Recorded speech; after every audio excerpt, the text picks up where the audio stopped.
ছাত্র জনতাকে অভিনন্দন জানাই, যারা বুকের তাজা রক্ত দিয়ে বাংলাদেশের দ্বিতীয়বার স্বাধীনতা এনেছে, প্রকৃত স্বাধীনতা এনেছে এবং একটি বিজয় দিবস, নতুন বিজয় দিবস আমাদের উপহার দিয়েছে।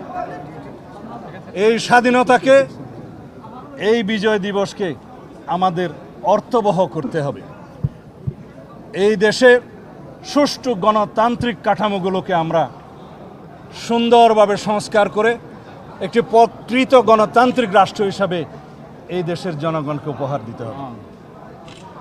এই দেশের জনগণ যাতে স্বাধীনতার, গণতন্ত্রের এবং এই বিজয় দিবসের সুফল ভোগ করতে পারে, সেজন্য আমি সর্বস্তরের জনগণকে আহ্বান জানাবো, আপনারা ধৈর্য ধরুন, আপনারা শৃঙ্খলা ফিরিয়ে আনুন এবং এই দেশে যে একটি একবিংশ শতাব্দীর পৃথিবীতে একটা নজিরবিহীন ছাত্র জনতার বিপ্লব হয়েছে, সেই বিপ্লবকে পৃথিবীর সামনে দেখিয়ে দিতে হবে।